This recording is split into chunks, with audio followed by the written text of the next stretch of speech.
మనం శ్రీనివాసరెడ్డి గారి దగ్గరికి వెళ్దాం. నమస్తే అండి శ్రీనివాసరెడ్డి గారు. నమస్తే అండి. మన మెగా9 వీక్షకులకు అదే విధంగా డిబేట్ లో పాల్గొంటున్నటువంటి తోటి వారికి అందరికీ కూడా శుభ సాయంత్రం.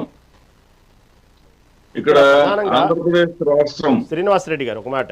శ్రీనివాసరెడ్డి గారు, వాస్తవంగా ఈ రాజధాని అంశాన్ని పదే పదే ఎందుకు లేవనెత్తుతా ఉన్నారు వైసీపీ అంటే, ఒక పక్క రాజకీయంగా ఉపయోగం ఉందా, లేదా భవిష్యత్తు ఇదే అంశం మీద ఏదన్నా రాజకీయం చేయాలనుకుంటుందా అర్థం కావట్లేదు. కానీ ఎక్కడో కొంచెం పునరాలోచించుకోవాలి అనేది చాలామంది సలహా. ఎందుకంటే రాజధాని ఒక పక్క అభివృద్ధితో పరుగులు పడుతూ ఉంది.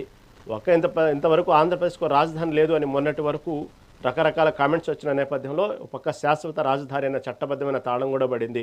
ఒక పక్క రాష్ట్రపతి ఆమోద ముద్ర పడింది. ఇటు పక్క పెట్టుబడిదారులు వస్తూ ఉన్నారు. ఎటు చూసినా జెట్ స్పీడ్తో పనులు అవుతున్నాయి. అక్కడ నారాయణ మొత్తం పరీక్షిస్తూ ఉన్నారు అక్కడ మంత్రిగా ఉండి. ఇవన్నీ తరుణంలో సరే దీనివల్ల ఏమన్నా వాస్తవంగా భవిష్యత్తులో రాజకీయమైన ఉపయోగం ఉందా, ఏమైనా మైలేజ్ దొరికిద్దా అంటానికి కూడా లేదు. వాస్తవంగా మన ప్రాంతంలో, మనకి రాజధాని పరిసర ప్రాంతంలో ఉన్నటువంటి ప్రజల యొక్క మననులు కానీ లేదా దానికి సంబంధించిన విషయంలో కానీ బాధితులు ఉన్నారా, అలా ఏమైనా ఉపయోగపడిద్దా వైసీపీ పార్టీ అంటే అది లేదు. ఎందుకు ఈ అంశాన్ని పదే పదే శాశ్వత రాజధాని అని చెప్పిన తర్వాత కూడా ఈ అంశాన్ని ఎందుకు వైసీపీ ప్రతిసారి భుజాన్ని ఎత్తుకుంటుంది? కొత్త రాగాలు, మావిగాను ఒకసారి, విజయవాడ ఒకసారి, విజయవాడ తర్వాత దానికి సంబంధించినటువంటి రకరకాల వ్యాఖ్యలు. దీనివల్ల ఉపయోగం ఏంది? అసలు ఏం సాధించాలనుకుంటుంది దీనివల్ల వైసీపీ పార్టీ? రహీం గారు, ముందు మెగా వీక్షకులకు తోటి డిబేట్ లో పాల్గొంటున్నటువంటి పార్టిసిపెంట్స్ కి శుభ సాయంత్రం అండి. ఇక్కడే ఎమోషనల్ బ్యాక్గ్రౌండ్ తోటి తెలుగుదేశం పార్టీ చేస్తున్నటువంటి వ్యవహారాలకి, రాజధాని పేరుతో చేస్తున్నటువంటి వ్యవహారాలకి మేము వ్యతిరేకం తప్ప రాజధానికి వ్యతిరేకం కాదు. రాజధానికి వ్యతిరేకం కానే కాదు.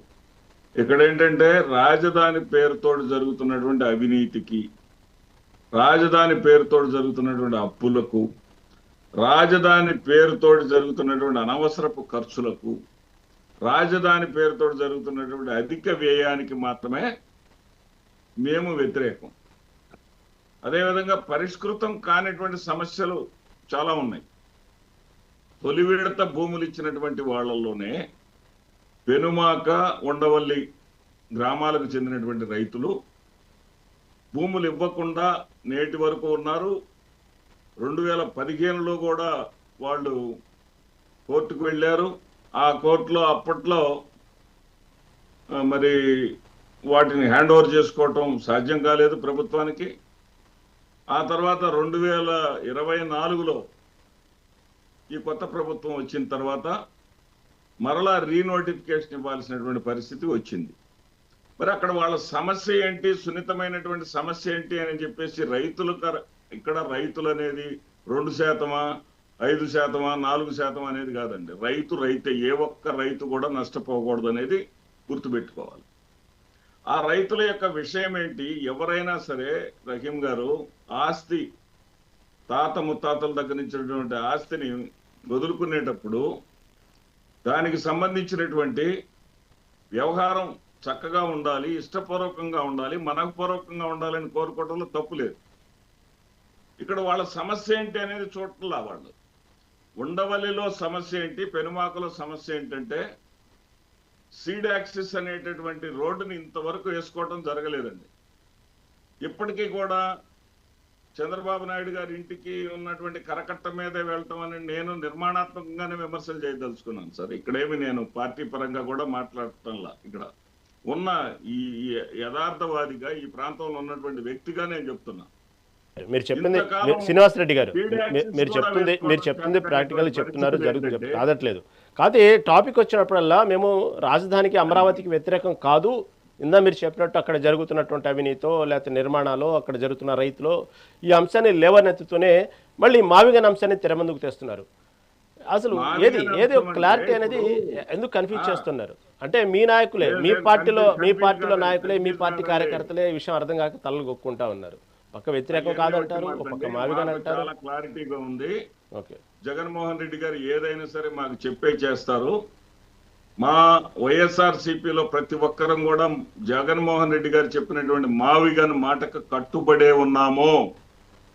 మావిగన్ అనేటటువంటిది ఆయన ఎందుకు చెప్పారంటే ఇక్కడ 6 సౌకర్యాలు ఉన్నాయి సార్. మొట్టమొదటిది ఫస్ట్ బేసిక్ గా మనకేంటంటే క్యాపిటల్ వితౌట్ స్కామ్స్. ఇక్కడ స్కామ్స్ అనే మాట ఎందుకు వాడాల్సి వస్తుందంటే భూముల సేకరణలోనే ఏం జరిగిందో ప్రపంచమంతా చూసింది. ఇక్కడ స్కాములు లేనటువంటి రాజధాని మొట్టమొదట ప్రయారిటీ ఏంటంటే మావిగన్ వల్ల ఉపయోగం ఏంటంటే స్కాములు లేని రాజధాని ఫస్ట్ ప్రయారిటీ. రెండవది ఇప్పటికే ఉన్నటువంటి మౌలిక సదుపాయాలు. కొత్తగా నువ్వు ఎయిర్పోర్ట్ కట్టుకోవాల్సిన పని లేదు, సీపోర్ట్ ఉంది, రైల్వే స్టేషన్స్ ఉన్నాయి, ఇప్పటికే మౌలిక సదుపాయాలన్నీ ఉన్నాయి. అదేవిధంగా రెండవది ఏంటంటే తక్కువ ఖర్చుతోటి నిర్మాణం. మూడవది తక్కువ ఖర్చుతోటి నిర్మాణాలు చేసుకోవచ్చు. ఇక్కడ పెట్టేంత ఖర్చు అక్కడ పెట్టాల్సినటువంటి అవసరం లేదు. తర్వాత నాలుగవది ఏంటంటే వేగవంతమైనటువంటి అభివృద్ధి. ఇక్కడలాగా ఇప్పుడు 12 సంవత్సరాలు అయినా కానీ ఒక మ్యారథాన్ లాగా పరిగెత్తేటటువంటి పరిస్థితి కాదు. వేగవంతమైనటువంటి అభివృద్ధి చేసుకోవచ్చు. మెరుగైనటువంటి అనుసంధానం ఉంది. 5వ పాయింట్ అనుసంధానం అంటే రైల్వే కనెక్టివిటీ కానీ ఎయిర్పోర్ట్ కనెక్టివిటీ కానీ ఏదైనా ఉంది. అదేవిధంగా చివరైనటువంటి అంశం ఏంటంటే ప్రాక్టికల్ అప్రోచ్, అంటే సాధ్యమయ్యేటటువంటి అప్రోచ్. ఇప్పుడు 2,00,000 కోట్లకి వాళ్ళు చెప్పినటువంటి లెక్కల ప్రకారమే 1,00,000 కోట్ల ఎకరాలని నిర్మాణం పూర్తి చేయడానికి 2,00,000 కోట్లు కావాలంటున్నారు కదా. ఆ 2,00,000 కోట్లకి ఇప్పుడు 47,000 కోట్ల రూపాయలు ఏదైనా బ్యాంకుల ద్వారా తీసుకురాగలిగారు. అది కూడా కేంద్ర ప్రభుత్వం పూచికత్తుతోటి 30 సంవత్సరాల తర్వాత తిరిగి మనం చెల్లించాల్సిందే. అది అప్పే కదా, ఆంధ్రప్రదేశ్ రాష్ట్రానికి సంబంధించినటువంటి అప్పే కదా అనేది మా ఉద్దేశం. దానికి మేము ప్రత్యామ్నాయంగా మీరు ఇందాక ఒక మాట అన్నారు, దానికి నేను సమాధానం ఖచ్చితంగా చెప్పి తీరాలి. ఏమిటంటే ఇందాక మాట మీరు అన్నది మావిగన్ అంటారు, విజయవాడ అంటారు. మావిగన్ అంటారు, విజయవాడ అంటారు కాదండి. మావిగన్ కేంద్రం విజయవాడే. విజయవాడ కేంద్రంగా రాజధాని కార్యకలాపాలు జరుగుతాయి. మేము చెప్పలా, ఇది జగన్మోహన్ రెడ్డి గారు ఎప్పుడైతే బలంగా మావిగన్ని ప్రజల్లోకి తీసుకెళ్లారో బాపట్లలో గౌరవ ముఖ్యమంత్రి చంద్రబాబు నాయుడు గారు చెప్పారు, మీరు అమరావతి అంటే ఆ 217 చదరపు కిలోమీటర్లే చూడబాకండి, అంటే ఆ 29 గ్రామాలకే చూడబాకండి. నేను చెప్పినటువంటి రాజధానిలో ఇప్పుడు జగన్ గారు అన్ని ఉన్నాయి అని చెప్పారు. ఓకే, మీరు చెప్పినట్టుగానే విజయవాడ కేంద్రంగా, విజయవాడ రాజధానిగా మావిగన్ అనేది డెవలప్ అవ్వాలంటారు. టోటల్ ఓవరాల్గా 3 రాజధానులు అనే అంశం ఆటకెక్కినట్టే అంటారు వైసీపీ పార్టీ. సరే, మళ్ళీ మీ దగ్గరకు వస్తానండి. ఓకే, ఆశ బిందు గారు టీడీపీ నాయకురాల్లో